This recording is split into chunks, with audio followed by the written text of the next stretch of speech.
আপনি দেশে ঢুকতে পারবেন না। শাশ্বত চট্টোপাধ্যায়কে বাংলাদেশে ঢুকতে দেওয়া হলো না। বাংলাদেশে ঢোকার আগে শাশ্বতকে আটকে দিল বাংলাদেশের সেনা। এয়ারপোর্টেই ঘটে গেল অবিশ্বাস্য ঘটনা। শাশ্বত নিজেও অবাক, কিন্তু কেন শাশ্বত চট্টোপাধ্যায়ের মতো একজন দাপুটে অভিনেতার সাথে এরকমটা করা হলো? কেন তাকে আটকে দিল বাংলাদেশি সেনা? আদেও কি কোনো অপরাধ ছিল তার? দেখুন, বাংলাদেশের সিনেমা শুটিং করতে গিয়ে যে এমন অভিজ্ঞতার মুখে পড়বেন তা কখনো আন্দাজ করতে পারেনি অভিনেতা শাশ্বত চট্টোপাধ্যায়। ছোটবেলা থেকে অ্যান্টেনায় বুস্টার লাগিয়ে বাংলাদেশের টিভির টেলিনাটক দেখে বড় হয়েছেন।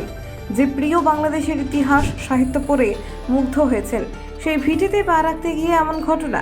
ব্যাপারটা একটু খোলসা করে বলা যাক। বেশ কয়েক বছর আগে সিনেমা শুটিংয়ের জন্য বাংলাদেশে যাওয়ার সুযোগ পেয়েছিলেন শাশ্বত চট্টোপাধ্যায়। বাংলাদেশে যাওয়ার ইচ্ছেটা যে শেষমেশ পূরণ হচ্ছিল, সেই অনুভূতি নিয়ে আকাশপথে ওপার বাংলায় হাজির টলিউডের প্রিয় অপুদা। কিন্তু তখনও আন্দাজ করতে পারেননি বাংলাদেশের বিমানবন্দরে এমনটি ঘটবে। ওপার বাংলায় পা দিয়ে যে বাধার মুখে পড়তে হবে তা স্বপ্নেও ভাবতে পারেননি তিনি। প্লেন থেকে নেমে শাশ্বত এগিয়ে গেলেন বিমানবন্দরের ইমিগ্রেশন কাউন্টারে। যিনি সেই কাউন্টারে ছিলেন, শাশ্বতকে প্রথমে দেখে তো অবাক। শাশ্বতর মুখের দিকে হাঁ হয়ে তাকিয়ে রইলেন। তারপর মুড চেঞ্জ, ইমিগ্রেশন অফিসারের মুখে একগাল হাসি। শাশ্বত হাসলেন।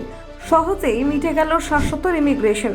বলিউডের বব বিশ্বাস ভাবলেন, যাক, এবার নিশ্চিন্তে পদ্মা নদীর তীরে কিছুদিন কাটানো যাবে। এই ভাবতে ভাবতেই বিমানবন্দর থেকে যেই না বেরোতে যাবেন, ঠিক তখনই বিমানবন্দরে শাশ্বতর সামনে হাজির বাংলাদেশি সেনার দুই অফিসার। হাত দিয়ে আটকালেন রাস্তা। শাশ্বত তো ভ্যাবাচ্যাকা।